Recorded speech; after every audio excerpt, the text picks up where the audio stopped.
दोस्तों, आज की इस वीडियो में हम लोग फिर से एक और बार करंट अफेयर के रिलेटेड डिस्कस करने वाले हैं।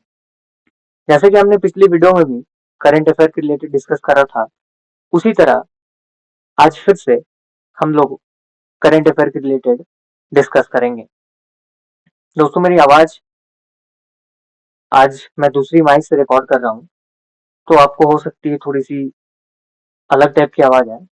आज आप कॉम्प्रोमाइज करो क्योंकि मेरे घर के बगल में मंदिर है एंड देन वहाँ पे आज लास्ट सावन है, देन वहाँ पे प्रोग्राम हो रहा है।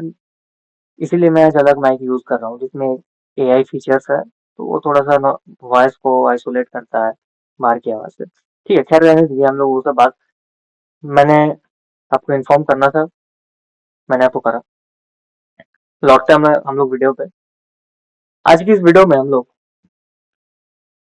10 करंट अफेयर से क्वेश्चन को डिस्कस करेंगे। हर एक क्वेश्चन को आंसर करने के लिए आपके पास 60 सेकंड का टाइम रहेगा। ठीक है, और हर एक क्वेश्चन में 4 ऑप्शंस रहेंगे, उनमें से एक सही होगा और 3 गलत होगा। ठीक है दोस्तों, ये वीडियो आपके लिए बहुत इंपॉर्टेंट रहने वाली है। आप इस वीडियो को अगर आप जनरल नॉलेज के पर्पज से भी देखते हो तो भी ये आपके लिए इम्पोर्टेंट है, और अगर आप कोई गवर्नमेंट कॉम्पिटिटिव एग्जाम की तैयारी कर रहे हो तो ये आपके लिए बहुत ज्यादा इम्पोर्टेंट है। ठीक है, तो दोस्तों हम लोग बिना किसी समय को वेस्ट किए हुए हम लोग चलते हैं अपने क्वेश्चन नंबर 1 की ओर। क्वेश्चन नंबर 1 आपके स्क्रीन पे ये रहा। Recently, which state has become the first in country to implement a disaster risk transfer paramedic insurance solution DRTPS? 4 options आपके सामने ये रहे।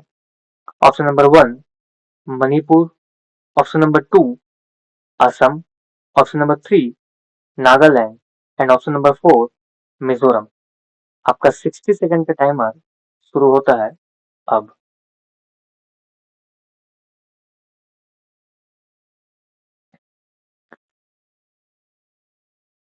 दोस्तों, इसी 60 सेकंड में आपको आंसर करना है। अगर आपको आंसर नहीं पता कोई दिक्कत नहीं है, हम लोग 60 सेकंड के बाद हम लोग उस आंसर को डिस्कस करेंगे। अगर आपका आंसर पता है तो आप 60 सेकंड के अंदर ही अंदर आप कमेंट्स में हमें जरूर बताएं। ठीक है, और हाँ, इस वीडियो में जितने भी फॉर्मूला जो है, ठीक है, वो सारे सॉरी, फॉर्मूला मैंने बोला, sorry sorry my mistake, full form. जितने भी फुल फॉर्म है वो सारे फुल फॉर्म आपके लिए बहुत इंपॉर्टेंट रहने वाले हैं। ठीक है, वो सारे फुल फॉर्म को आप जरूर से ध्यान में रखिए। ठीक है, आपके पास समय बचा है 10 सेकेंड। ठीक है,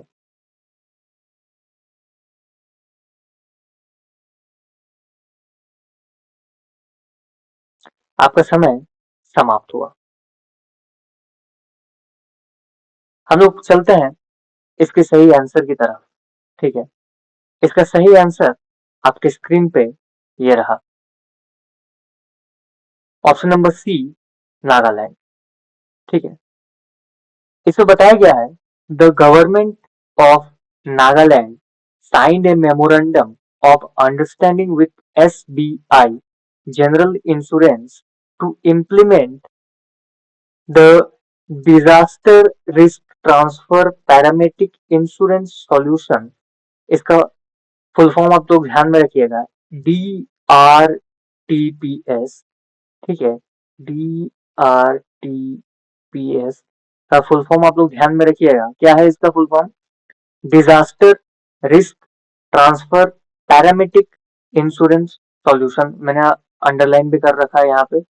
ठीक है, making Nagaland the first state in India to adopt such a measure.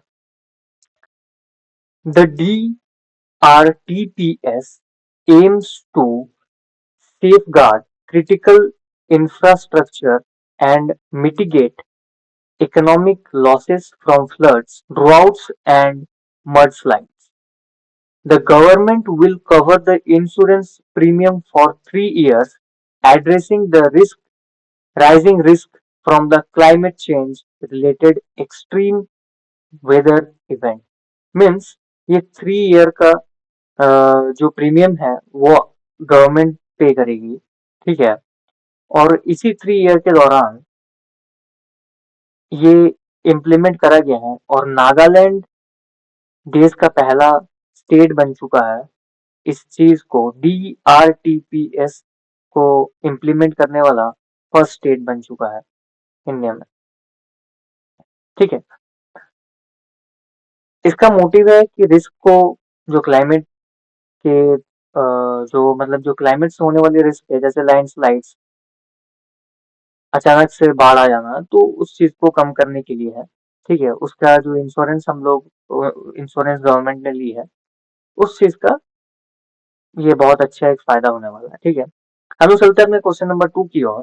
Question number 2 आपके स्क्रीन पे ये रहा। क्वेश्चन नंबर 2 में कहा गया है कवच 4.0 is an automatic train protection system introduced by which organization। आपने सुना ही होगा कि आपने कई बार देखा भी होगा जब आप रेलवे स्टेशन में हो और आप कहीं यात्रा करने वाले हो रेलवे से, तो उस पे कई इंजन में आपको आगे में दिखता होगा कवच प्रोटेक्शन लिखा हुआ रहता है, ठीक है। तो कवच क्या है कि एक ऑटोमेटिक ट्रेन प्रोटेक्शन सिस्टम है। और इस क्वेश्चन में पूछा गया है कि कौन कौन सा ऑर्गेनाइजेशन ये कवच को इंट्रोड्यूस किया है, ठीक है। आपके पास ऑप्शंस हैं। Option number A Bharat heavy electricals limited. Option number B research design and standard organisation RDSO। मैंने आपको कह रहा हूं कि इंपॉर्टेंट जो फुल फॉर्म है वो सारे फुल फॉर्म इस वीडियो में जितने भी फुल फॉर्म यूज किए गए हैं वो सारे को आपको माइंड में रखना है, ठीक है। कई बार फुल फॉर्म से भी क्वेश्चंस पूछे जाते हैं, ठीक है। और कई बार जनरल नॉलेज के लिए भी काम आते हैं, ठीक है। ऑप्शन नंबर सी है आपके पास Defence Research and Development Organisation DRDO। And option number D है मिनिस्ट्री ऑफ ट्रांसपोर्ट। आपका 60 सेकंड का टाइमर शुरू होता है अब। अच्छा दोस्तों, आप कमेंट्स में ये भी बताओ कि DRDO के अभी जो करंट चीफ है वो कौन है।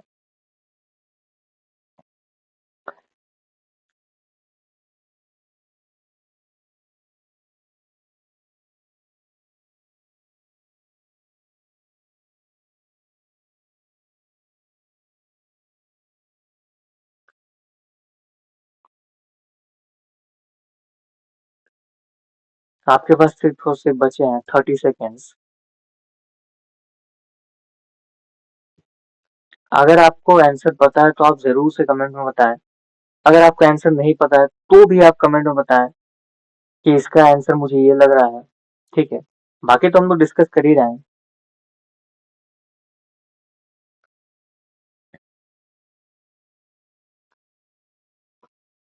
आपका समय समाप्त हुआ। हम लोग चलते हैं इसकी सही आंसर की ओर। इसका सही आंसर आपके स्क्रीन में ये रहा। Option number B research design and standard organisation RDSO। मैंने आपको बार बार कह रहा हूँ कि इस वीडियो में जितने सारे फुल फॉर्म है वो सारे को आपको माइंड में रखना है। कई बार इसी तरह के क्वेश्चंस पूछे जाते हैं।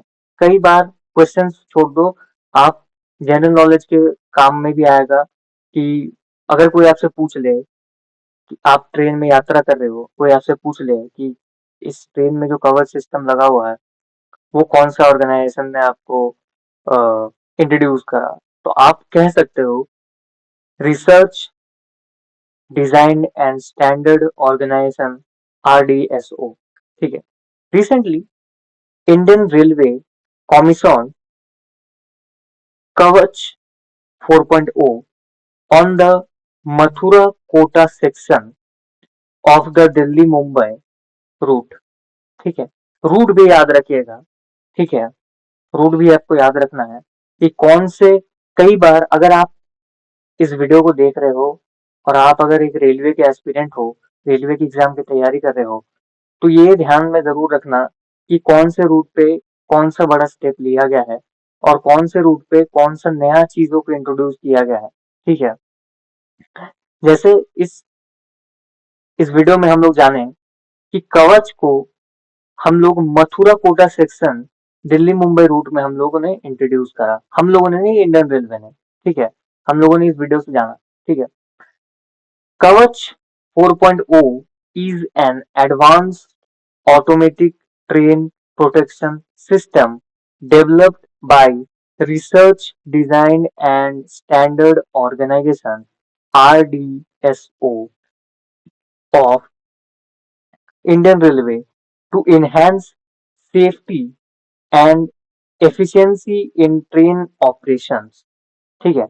Its aim to reduce accident by controlling train speed and minimize human error using advanced technology. Kavach is designed at Safety Integrity Level 4 SIL। SIL का फुल फॉर्म क्या है? SIL का फुल फॉर्म है safety integrity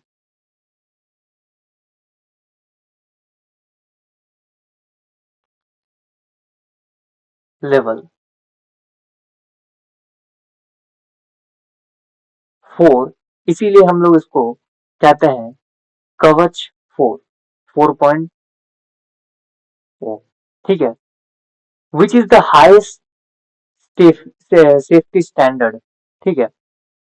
कवच was first tested in South Central Railway from 2015 and got operational certificate in 2018। ठीक है। कवच को पहला टेस्ट कहाँ किया गया था, कौन से सेक्शन में किया गया था, तो वो था SCR, साउथ सेंट्रल रेलवे। ठीक है। और हम लोगों इसको सर्टिफिकेशन कब मिला कि हाँ ये सेफ है, 2018 में मिला। तो आपको ईयर भी याद रखना है, आपको रूट भी याद रखना है और आपको ऑर्गेनाइजेशन भी याद रखना है कि कौन सा ऑर्गेनाइजेशन ने इसको इंट्रोड्यूस करा। ठीक है। क्योंकि ये सारी चीजें इंपॉर्टेंट है।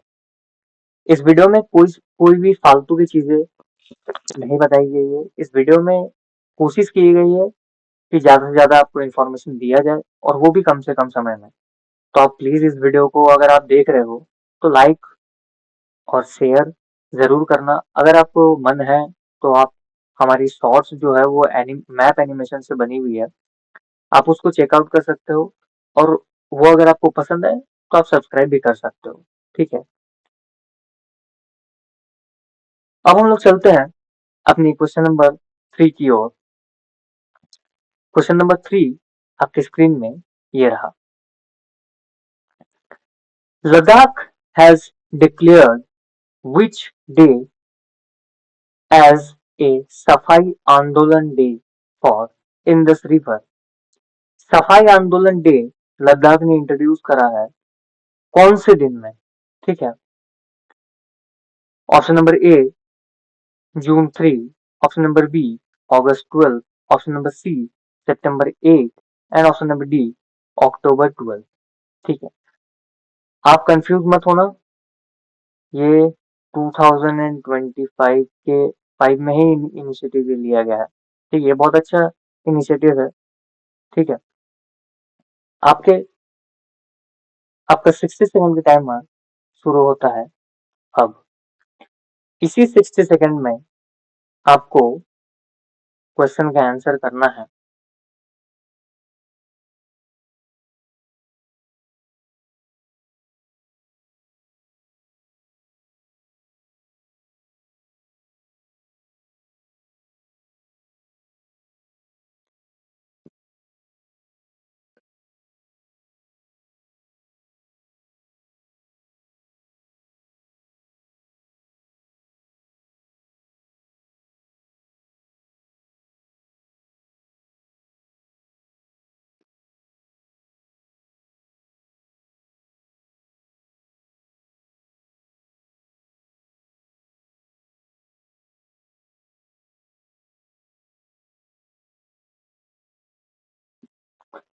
आपका समय समाप्त होने को आया।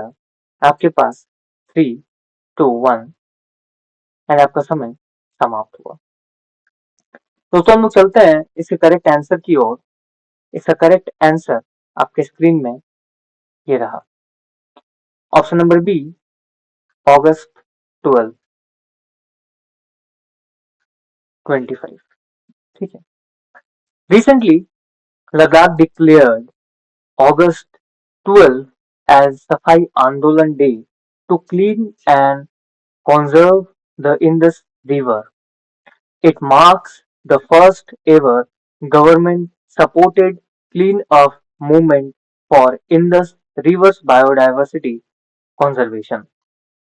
The initiative involves collective effort from Union Territory Administration, Hill Council, Indian Army, Indian Air Force, paramilitary forces, border road organization, NGOs, and last, students.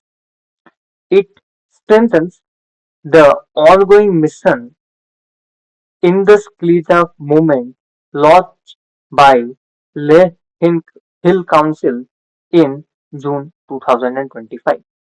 ठीक है, ये बहुत बड़ा इनिशिएटिव है इंडस रिवर को क्लीन करने के लिए। ठीक है, इस पे कहा गया है conserve the Indus River. It marks the first ever government supported clean up movement। ये मार्क करता है कि ये first ever government supported movement है, क्लीन अप मूवमेंट है। ठीक है, तो ये देश के लिए भी इम्पोर्टेंट है, आपके लिए भी इम्पोर्टेंट है। अगर आपसे पूछ ले इसमें कलेक्टिवली एफर्ट कौन कौन लगाया है, मतलब इस सफाई आंदोलन के दौरान कौन कौन से फोर्सेस या फिर कौन कौन से ऑर्गेनाइजेशन मौजूद थे, तो आप कह सकते हो यूनियन टेरिटरी एडमिनिस्ट्रेशन, ठीक है, हिल काउंसिल्स, ठीक है, Indian army, Indian air force, paramilitary forces, border road organisation, NGOs and students, ये सारे मिल करके ये क्लीन अप मूवमेंट को चला एग्जीक्यूट करेंगे। कब? 12 अगस्त।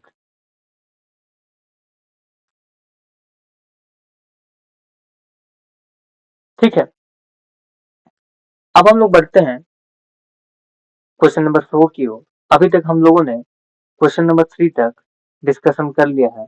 अब हम लोग बढ़ते हैं क्वेश्चन नंबर 4 की ओर। क्वेश्चन नंबर 4 आपके स्क्रीन में ये रहा। क्वेश्चन नंबर 4 में क्या कहा गया है? Skill impact bond SIB is India's first development impact bond launched by which organization? ठीक है, ऑप्शन नंबर ए आपके स्क्रीन में, national bank for agricultural national bank for agriculture and rural development.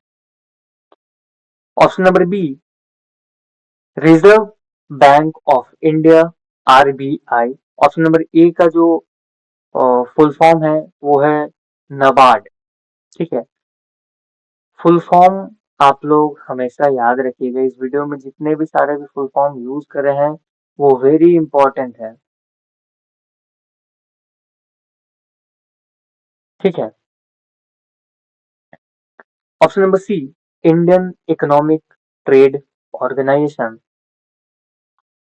IETO। And option number D, national skill development corporation NSDC। ठीक है, आपका 60 second का timer शुरू होता है अब। इसी 60 सेकंड के दौरान आपको इस क्वेश्चन का आंसर करना है।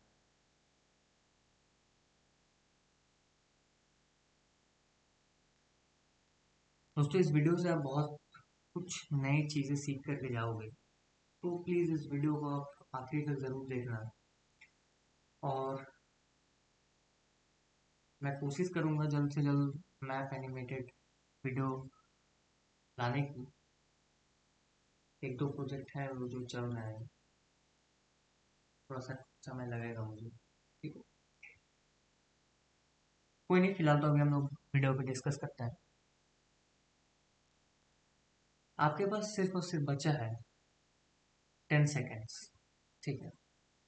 अगर आपको पता है तो आंसर कमेंट में बताएं, नहीं पता है तो भी आप ट्राई कीजिए, हम लोग डिस्कस तो कर ही रहे हैं। आपका समय समाप्त हुआ। अब हम लोग चलते हैं इससे करेक्ट आंसर की ओर। इसका करेक्ट आंसर आपके स्क्रीन में ये रहा, option number D, national skill development corporation, NSDC। इसका फुल फॉर्म है national skill development corporation, NSDC का, ठीक है। Recently, the Skill Impact Bond (SIB) has highlighted by the Ministry of Skill Development and Entrepreneurship for delivering measurable social impact. It aims to train 50,000 youth with at least 30,000 30,000 and 150 retained in job for minimum 3 months. More than 23,700 youth has been trained for far across 30 job roles in 13 sectors. Skill Impact Bond (SIB) launched is India's first development impact bond focused on employment outcomes. It was launched in November 2021 by National Skill Development Corporation (NSDC) to improve skilling and job placement for youth. It is backed by Ministry of Skill Development and Entrepreneurship throughout the National Skill Development Corporation (NSDC). तो अगर दोस्तों कोई अगर पूछ दे कि SIB जो है, SIB कब लॉन्च हुआ, आप कह देना नवंबर 2021, ठीक है। लॉन्च किसने किया, national skill development corporation NSDC to improve skill and job placement for youth, ठीक है। इसका पर्पस क्या था लॉन्च करने का, to improve skill and job placement for youth, ठीक है। दोस्तों हम लोग क्वेश्चन नंबर 4 तक हम लोग डिस्कस कर चुके हैं। आप एक छोटा सा रिव्यू भी लिख सकते हैं कि आपको इस वीडियो कैसा लगा, ठीक है। इससे हमारी बहुत हेल्प हो जाएगी, हमें अपनी गलती सुधारने का मौका मिलेगा। तो दोस्तों अब बारी है क्वेश्चन नंबर 5 की, और क्वेश्चन नंबर 5 आपके स्क्रीन में ये रहा। Which state has become the first in India to use artificial intelligence AI for road safety? आप अब क्या हो गया, AI को यूज करा जा रहा है इंडिया में फर्स्ट, ठीक है। कौन सा स्टेट यूज कर रहा है artificial intelligence for road safety India में, ठीक है। Option number A Uttar Pradesh, option number B Haryana, option number C Odisha, and option number D Punjab. आपका 60 सेकंड का टाइमर शुरू होता है अब। दोस्तों ये बहुत सही चीज़ है कि आप आर्टिफिशियल इंटेलिजेंस को हर एक तरह से यूज़ कर रहे हो। ऐसा नहीं कि आर्टिफिशियल इंटेलिजेंस सिर्फ और सिर्फ रिसर्च करने के लिए है। आर्टिफिशियल इंटेलिजेंस से बहुत कुछ किया जा सकता है। जैसे मैंने आपको कहा कि आ, आपको ये वीडियो की आवाज़ थोड़ी सी अलग आ सकती है, क्योंकि मैं जिस चीज़ से मैं रिकॉर्ड कर रहा हूँ उस पर भी थोड़ी सी AI यूज़ करा गया है, जो कि बाहरी जो आउटसाइड जो एक्स्ट्रा वॉइस है उसको आइसोलेट करता है, ठीक है। इसीलिए मैंने आपको वीडियो की शुरुआत में ही कहा कि आपको थोड़ा सा आवाज़ में इशू हो सकता है। तो आप सोचो कि आर्टिफिशियल इंटेलिजेंस से हम लोग क्या क्या कर सकते हैं, क्या क्या न्यू इनोवेशन कर सकते हैं और कहाँ का हम लोग यूज़ कर सकते हैं। ठीक है, आर्टिफिशियल इंटेलिजेंस इज आपके लिए, आर्टिफिशियल इंटेलिजेंस हार्म नहीं है। आर्टिफिशियल इंटेलिजेंस को यूज़ करने का सही तरीका आपके पास होना चाहिए।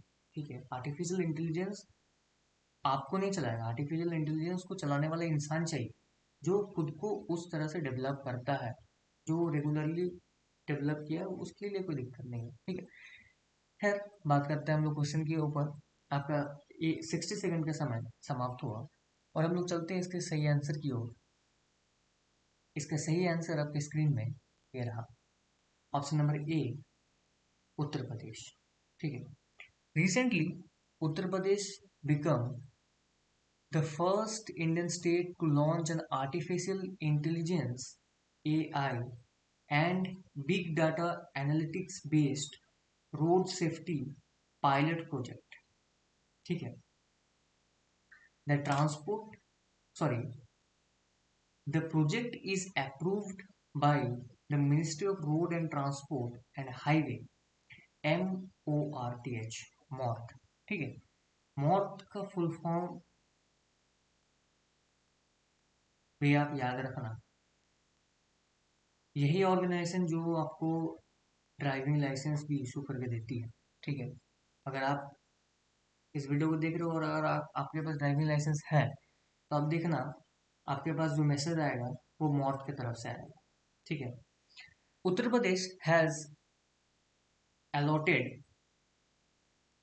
10 crore in 2025 to 26 budget to develop a data driven model for the transport department। ठीक है, Ministry of Road Transport and Highways, MOTH, will have no financial liability in the project। ठीक है, the AI system will analyze accidents report, weather, vehicle, driver and road data to identify accident cause and black spot। मतलब ये सोचो कि AI से आप क्या क्या करवा सकते हो। ठीक है, ये भी बहुत अच्छा एक इनोवेशन है, इस पे आपको बहुत चीज़ों का हेल्प मिलेगा। फॉर एग्जांपल अभी जो सीन है, अभी किसी का एक्सीडेंट हो गया तो उस चीज़ को अगर उसके बगल से कोई गाड़ी जा रही है तो ये आपको इन्फॉर्म करा जाएगा, एम्बुलेंस को इन्फॉर्म करा जाएगा। लेकिन अगर ये AI artificial intelligence based model अगर ये सक्सेसफुली इम्प्लीमेंट करा जाता है तो इससे उस एक्सीडेंट हुए इंसान की जान भी बच सकती है।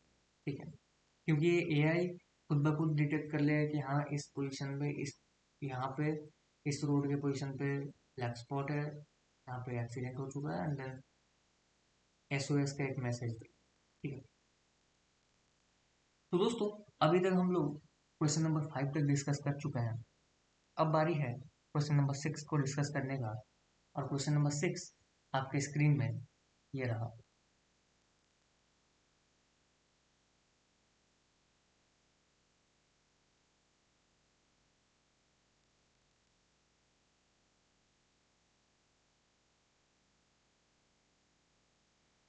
डिब्रीगढ़ wildlife sanctuary is located in which state? ठीक है, option number A Karnataka, option number B Odisha, option number C Jharkhand and option number D Madhya Pradesh. आपका 60 सेकेंड का टाइमर शुरू होता है अब।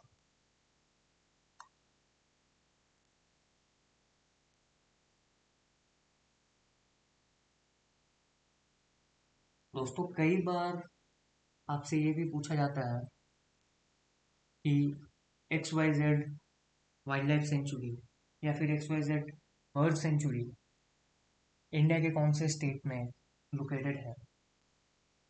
तो इस पे भी ध्यान देना है। मैं सोच रहा हूँ कि इसके ऊपर एक वीडियो बनाऊँ या फिर टोटल वाइल्ड लाइफ सेंचुरी के ऊपर, कि वो कहाँ का लोकेटेड है, क्या क्या खासियत है, उन चीज़ों के ऊपर मैं ये भी सोचा हुआ हूँ। तो आप हमें कमेंट्स में ये बताएं कि उस वीडियो को हम लोग एज ए पीपीटी में बनाए कि एज ए एनिमेशन में बनाए, ठीक है, वो फुल्ली आपके डिमांड के ऊपर होगा।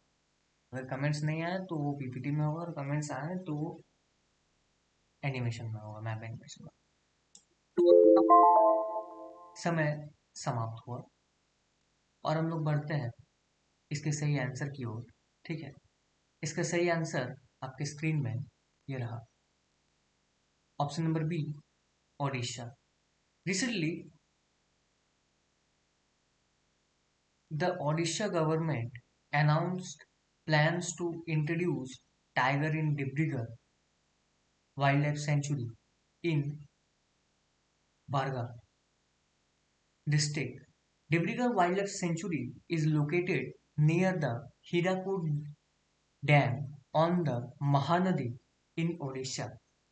Hirakud Dam is the longest dam in India and the longest earthen dam in the world. It was declared as Wildlife Sanctuary in 1985. मैंने आपको कहा कि इस वीडियो में आपको हर एक क्वेश्चन में, हर एक स्लाइड में आपको भरपूर जानकारी दी जाएगी, तरह तरह की जानकारी दी जाएगी, ठीक है। जैसे इस वीडियो में हम लोग बात करेंगे, हम लोग बात कर रहे थे डिब्रूगढ़ वाइल्ड लाइफ सेंचुरी के बारे में, ठीक है। लेकिन उस पर हम लोग को एक और नया चीज़ पता चला कि हीराकुद डैम के बगल में, मतलब नियरेस्ट जो है हीराकुद डैम के बगल में है, जो कि महानदी। वैसे मैंने उड़ीसा के ऊपर भी,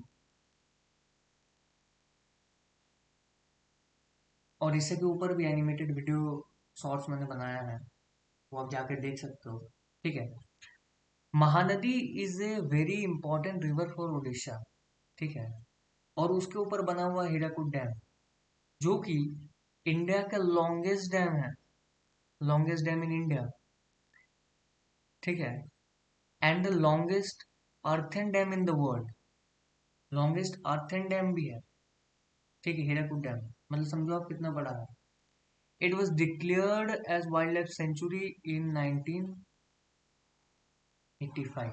1985 में इसको वाइल्ड लाइफ सेंचुरी का दर्जा दिया गया, ठीक है। आप मुझे कमेंट्स में ये बताओ, हीराकुद डैम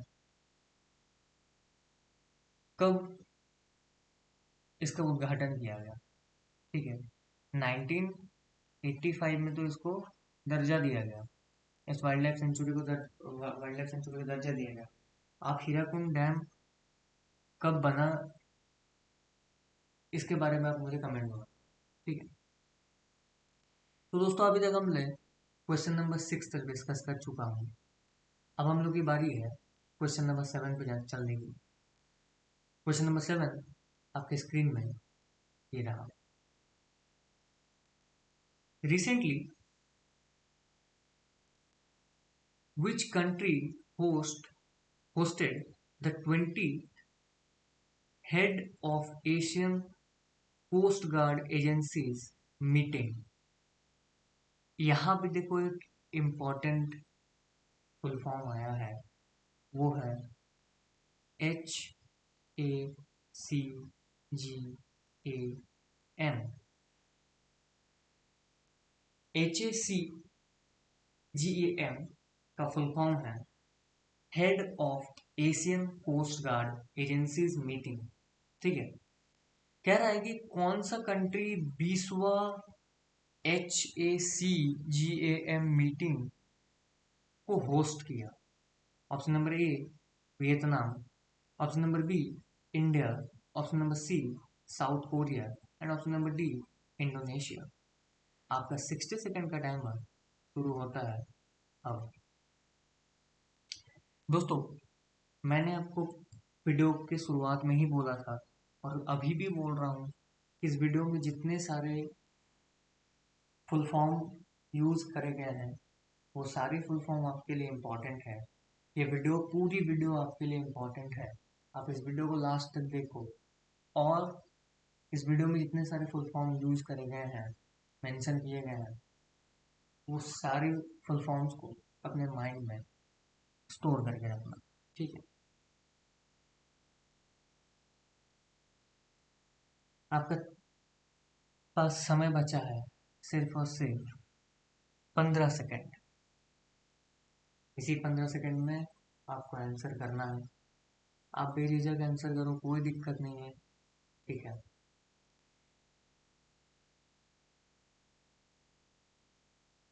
तो दोस्तों आपका समय समाप्त हुआ। अब हम लोग बढ़ते हैं क्वेश्चन नंबर 7 की सही आंसर की ओर। क्वेश्चन नंबर 7 का सही आंसर आपके स्क्रीन में ये रहा, option number C, South Korea. ठीक है। Indian coast guard participated in 20th head of Asian coast guard agencies meeting HACGAM in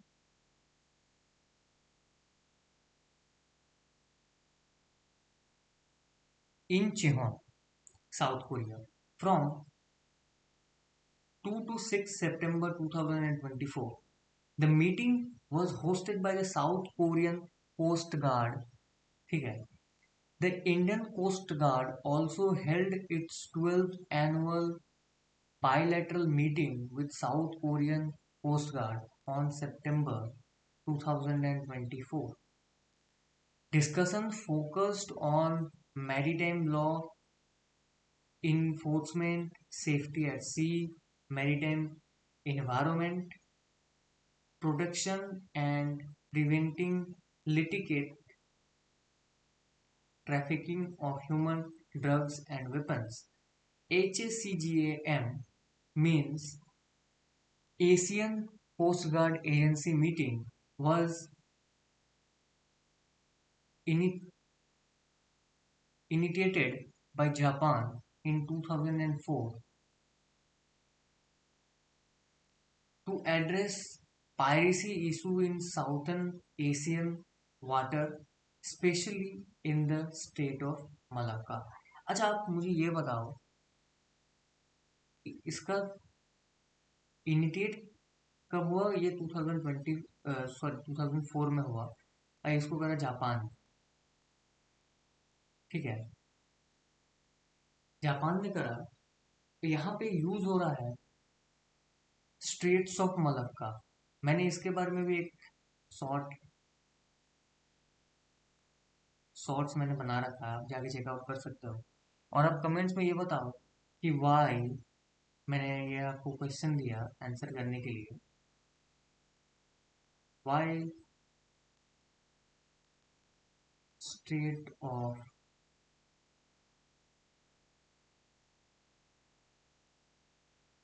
is important for India. Why Straits of Malacca is important for India? अच्छा, आपको ये पता है state of Malacca कौन कौन से दो कंट्री के बीच में है? ठीक है, वो दो कंट्री है Sumatra island and Malay peninsula. ठीक है,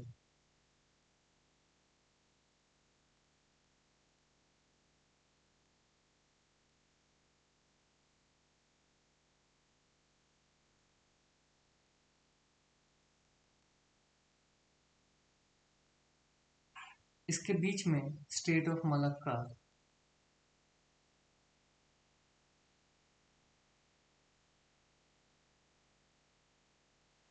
मौजूद है। आप कमेंट्स में ये जरूर बताना कि why strait of Malacca is important for India. ठीक है, सो दोस्तों अभी तक हमने क्वेश्चन नंबर 7 तक डिस्कस कर लिया है। अब हम लोग बढ़ते हैं क्वेश्चन नंबर 8 की ओर।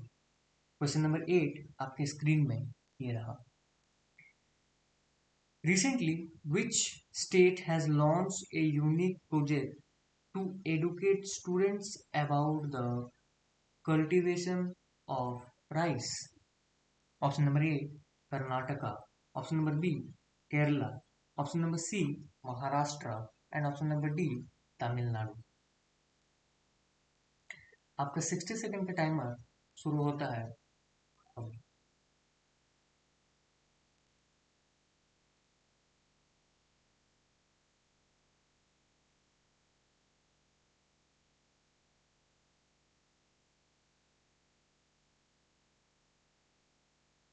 दोस्तों आप ये वीडियो इस वीडियो में जो भी आंसर्स और क्वेश्चन को डिस्कस करे हैं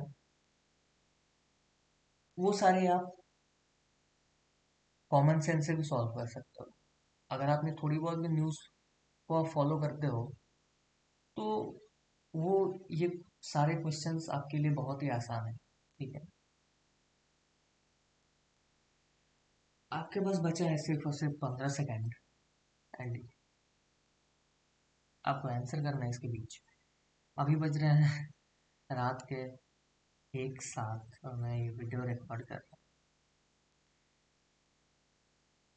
आपका समय समाप्त हुआ। अब हम लोग बढ़ते हैं क्वेश्चन नंबर 8 की राइट आंसर की ओर। क्वेश्चन नंबर 8 का सही आंसर आपकी स्क्रीन में ये रहा।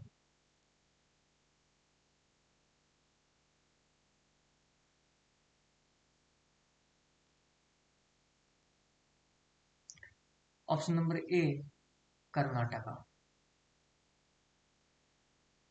A Kannada medium school in Sulia, Karnataka, is using a paddy field on its campus as a part of its educational approach. The project gives students hand-on hand experience in food cultivation. The school, with over 500 students and operating since 1973, has dedicated a 3500 square meter field for this initiative. The goal is to provide students with practical learning in agriculture. सोचो ये initiative कितना अच्छा है। हमारे भारत में ऐसे unique initiative लिए जाते हैं, हमारा भारत इसीलिए तो महान है। ठीक है, कन्नड़ मीडियम स्कूल जो कि सुलिया में मौजूद है, वहाँ पे आपको स्टूडेंट को 3500 स्टूडेंट्स को प्रैक्टिकल नॉलेज दिया जा रहा है कि आप किस प्रकार एग्रीकल्चर कर सकते हो, किस प्रकार एग्रीकल्चर में आप एक्सपर्ट बन सकते हो। ठीक है, ऑपरेशंस चल रहा है कब से? 1973 से। मतलब सोचो कितने पहले से वो लोग फ्यूचर को मतलब फ्यूचर के बारे में सोचते हुए आ रहे कि नहीं, हम लोग अगर प्रैक्टिकल नॉलेज में ज़्यादा फोकस करेंगे तो हमारा ज़्यादा नॉलेज गेन होगा as compared to theoretical knowledge. ठीक है, तो दोस्तों अभी तक हमने क्वेश्चन नंबर 8 तक डिस्कस कर लिया है। अभी हम लोग चलते हैं क्वेश्चन नंबर 9 की ओर। और क्वेश्चन नंबर 9 स्क्रीन में ये रहा। What is the primary objective for the new Indian literacy program NILP recently in news? इस वीडियो में भी आ गया, सॉरी इस स्लाइड में भी आ गया NILP का फुल फॉर्म आपको ध्यान में रखना है। ठीक है, बात करते हैं हम लोग इसके ऑप्शंस की। Option number A, to promote sports among children age between 6 to 14। Option number B, to provide food to 9th to 12th student. Option number C, to provide free laptops to college students. And option number D, to support the states and union territories in promoting literacy among non-literates age 15 and above. आपका 60 second का timer शुरू होता है अब। दोस्तों क्या लग रहा है इसका आंसर क्या होने वाला है आपको? देखो कॉमन सेंस से भी आप ये कर सकते हो, मुझे नहीं पता। ठीक है, लेकिन मुझे ऐसा लगता है कि इस क्वेश्चन का आंसर रहने वाला है ऑप्शन नंबर डी। क्योंकि साफ कह रहा है कि प्राइमरी ऑब्जेक्ट क्या है न्यू इंडियन लिटरेसी प्रोग्राम का, स्पोर्ट्स प्रोमोट 6 to 14, इसलिए ये इम्पोर्टेंट है लेकिन उतना भी नहीं है। प्रोवाइड फूड, ऑलरेडी मिलता है फूड। ठीक है, प्रोवाइड फ्री लैपटॉप एंड बहुत सारे स्टेट्स में है। मुझे ऑप्शन नंबर डी, क्योंकि तीनों चीज़ें इंपॉर्टेंट है बट मेजर इंपॉर्टेंट जो है ऑप्शन नंबर डी लग रहा है। ठीक है, तो एलिमिनेट करके आंसर किया जा सकता है। मुझे भी नहीं पता कि आंसर सही होगा कि नहीं, लेकिन मुझे ऐसा लगता है कि ये आंसर सही होने वाला है। आपका समय समाप्त होने को आया और आपका समय समाप्त हुआ। ठीक है, अब हम लोग बढ़ते हैं क्वेश्चन नंबर 9 की सही आंसर की ओर। क्वेश्चन नंबर 9 का सही आंसर आपके स्क्रीन में ये रहा, option number D. To support the states and union territory in promoting literacy among non-literates age 15 and above। मैंने कहा था कि ऑप्शन को एलिमिनेट करके भी आंसर आता है। ठीक है, तीन ऑप्शन आपको लग रहा है कि हाँ ये मेजर इंपॉर्टेंट नहीं है, क्योंकि देखो स्पोर्ट्स के लिए न्यूज़ में आना ये ठीक है, आ सकता है, बट सारे स्कूल्स में स्पोर्ट मैंडेटरी है, ये नया कुछ नहीं आया है जो न्यूज़ में आएगा। ठीक है, जैसा कि और खाना जो हम लोग को मिड डे मील मिलता है वो ठीक है, उसके लिए भी न्यूज़ में मतलब एज उतना इम्पोर्टेंट नहीं है। ठीक है, फ्री लैपटॉप बहुत सारे स्टेट्स हैं वो प्रोवाइड करती है फ्री लैपटॉप एंड ये, जैसे कि हमारे स्टेट में जो स्टूडेंट्स हैं उन लोगों को स्टाइपेंड दिया जाता है 12,000 रुपीज़ का। ये डिप्लोमा वाले के लिए और बीटेक वाले के लिए शायद समथिंग अराउंड 18,000 है। मुझे एग्जैक्ट नहीं पता, बट हो सकता है ऐसे 18,000 मुझे लग रहा है, या फिर 15,000 जो भी हो। तो जब ऑप्शन नंबर ए इंपॉर्टेंट नहीं है, ऑप्शन नंबर सी इंपॉर्टेंट नहीं है, ऑप्शन नंबर बी इंपॉर्टेंट नहीं है, बचा कौन? Option number D. ठीक है, और बात करते हैं हम लोग ऑप्शन नंबर डी के ऊपर। Option number D is the correct option. ठीक है, to support the states and union territories in promoting literacy among non literates age 15 above। ठीक है, the Ministry of Education defined literacy and full literacy under the New India Literacy Program NILP। NILP का जो full form है वो है new India literacy programme. NILP का full form यहाँ पर मेंशन किया गया है, new India literacy program। NILP aims to promote literacy among people age 15 and above across India. It is a certainly sponsored scheme with a budget of 1037.90 crore for 2022 to 2027. The goal is to onboard 1 crore learners annually। ठीक है, NILP has 5 components: foundational literacy, critical life skills, basic education, vocational skills and continuing education। ठीक है, beneficiaries are identified throughout door-to-door survey and mobile app registrations. The scheme relies on volunteers for teaching and use online resource on the Diksha platform। इसके जो main जो components हैं वो 5 main components हैं। पहला तो फाउंडेशनल लिटरेसी। ठीक है, क्रिटिकल लाइफ स्किल, आप क्रिटिकल कंडीशन में हो, आपके लाइफ आपके फॉर एग्जाम्पल किसी का हार्ट अटैक आ गया, मानता हूँ कि वो एक डॉक्टर रहेगा तो वो ज़्यादा स्पेसिफिकली वो चीज़ को एग्जीक्यूट कर सकता है, बट अगर आपके पास भी थोड़ी बहुत नॉलेज है, उसको जो भी करके CPR वगैरह दे करके उसको होश पे लाया जाए एंड देन फर्दर उसको हॉस्पिटल में एडमिट किया जाए, तो उसका एक लाइफ सेवर भी आप बच सकते हो सकते हो। आपके फैमिली में भी ये बहुत काम आएगा, इंपॉर्टेंट आएगा। बेसिक एजुकेशन, ठीक है, vocational skills and continuing education, ठीक है। ये सारे 5 कंपोनेंट्स इस न्यू इंडियन लिटरेसी प्रोग्राम में इंक्लूड करे गए हैं, ठीक है। हम लोगों ने क्वेश्चन नंबर 9 तक डिस्कस कर लिया। अब हम लोग का बारी है क्वेश्चन नंबर 10 को डिस्कस करने का, और ये हमारा लास्ट क्वेश्चन होगा, क्योंकि हमने पहले कह चुका था कि इस वीडियो में हमने सिर्फ और सिर्फ 10 ही क्वेश्चन डिस्कस करे हैं। तो 10 क्वेश्चन डिस्कस करने का मेन उद्देश्य ये है कि मैं आज बहुत रात को वीडियो शूट कर रहा था। ये पीडीएफ मेरे पास था, मैंने सोचा था कल सुबह को शूट करने का। मेरे पास उतना समय मिला नहीं मेरे को, क्योंकि मैं अपने मम्मी को हॉस्पिटल लेकर गया था, थोड़ी सी उनके दांत में प्रॉब्लम आ गई थी। आज भी लेकर गया था, तो मुझे रात को समय मिला, तो मैंने सोचा कि 10 क्वेश्चन ठीक है।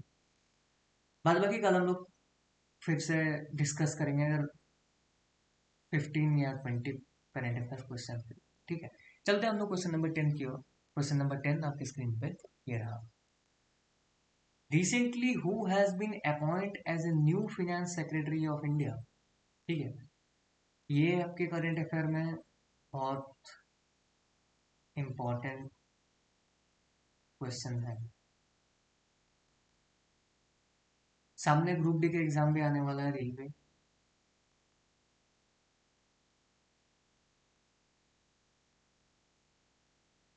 इस एग्जाम में इसी तरह के सवाल पूछे जाते हैं कि कौन अभी कौन से पोस्ट में अपॉइंट हुआ, कौन कौन से पोस्ट से रिटायर हुआ, कितने नंबर पे आए वो, ठीक है। तो ऑप्शंस आपके सामने है। Arun Kumar, option number B Sushil Kumar Trivedi, option number C Tuhin Kant Pande, option number D Jitendra Kumar. आपका 60 सेकंड का टाइमर शुरू होता है अब, और आपको इसी 60 सेकंड के अंदर इस चारों ऑप्शंस को देख करके, एनालाइज करके, आपको एक क्वेश्चन का आंसर देना है। देखो ये वीडियो अगर आप यहाँ तक देख रहे हो, तो ये वीडियो आपको जाहिर सा, मतलब एक बेसिक चीज़ है, अगर आपको ये वीडियो यहाँ तक देख रहे हो तो इस वीडियो में आपको मज़ा भी आ रहा है। ये वीडियो आपको ऐसा लग रहा है कि ये वीडियो इंपॉर्टेंट है, और ये सच में बहुत इंपॉर्टेंट है। कोई अगर ये वीडियो के इतना दूर तक पहुंच चुका है, तो मुझे लग रहा है कि उसको ये वीडियो पूरी पसंद आई है। और जब पसंद आई तो आप जरूर से लाइक शेयर सब्सक्राइब जरूर करें, ठीक है। इसी तरह के इंफॉर्मेटिव कंटेंट हमारे इस चैनल में मिलते हैं। हम लोग चाहते हैं कि इंफॉर्मेटिव कंटेंट को शॉर्टेस्ट टाइम में डिलीवर करें, ठीक है। बाकी वो सब भी हम लोग डिस्कस करेंगे। चलते हैं हम लोग अपने क्वेश्चंस की ओर। आपका 60 सेकंड का टाइमर खत्म हुआ, और क्वेश्चन नंबर 10 का जो राइट आंसर है वो आपकी स्क्रीन में ये रहा। Option number C Tuhin Kant Pandey. Tuhin Kant Pandey has been appointed as a new finance secretary. He is a senior IAS officer from 1987 Odisha cadre, ठीक है।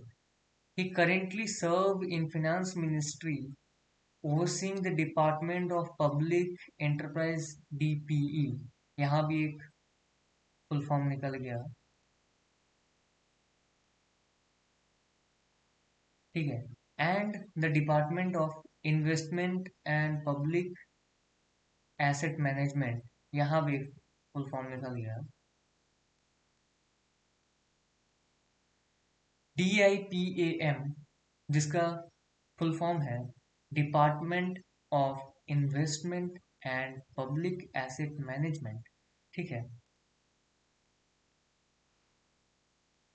और DPE का फुल फॉर्म है डिपार्टमेंट ऑफ पब्लिक एंटरप्राइज, ठीक है। तो option number C Tuhin Kant Pandey has been appointed as a new finance secretary, ठीक है। तुहिन कांत पांडे जी हमारे न्यू फिनेंस सेक्रेटरी अपॉइंट हुआ। वो एक सीनियर IAS ऑफिसर है, 1987 87 ओडिशा कैडर से। ठीक है, तो दोस्तों हमने क्वेश्चन नंबर 10 भी डिस्कस कर लिया। ठीक है, हमारा आखिरी क्वेश्चन इस वीडियो का। तो दोस्तों अगर आपको इस वीडियो में थोड़ी सी भी इंफॉर्मेशन आपको गेन हुआ है तो इस वीडियो को ज़रूर से ज़रूर आप सब्सक्राइब करना, लाइक करना, एंड इस चैनल को सब्सक्राइब करना, क्योंकि इसी तरह के इंफॉर्मेटिव कंटेंट मैं इस चैनल पे लाते रहता हूँ। और हो सके तो एक छोटी सी रिव्यू भी लिखना कि वीडियो आपको कैसा लगा, इस वीडियो में आपको इन्फॉर्मेशन जो प्रोवाइड करा गया वो आपको कैसा लगा। ठीक है, क्योंकि आपका ये छोटा सा रिव्यू मेरे लिए बहुत इंपॉर्टेंट है फर्दर इम्प्रूवमेंट के लिए, कहाँ मुझे गलती हो रहा है। सो आपका रिव्यू बहुत इंपॉर्टेंट है। ठीक है, सो हम लोग वीडियो को इसी यहीं पे ख़त्म करते हैं। मिलते हैं नेक्स्ट वीडियो में। Good night.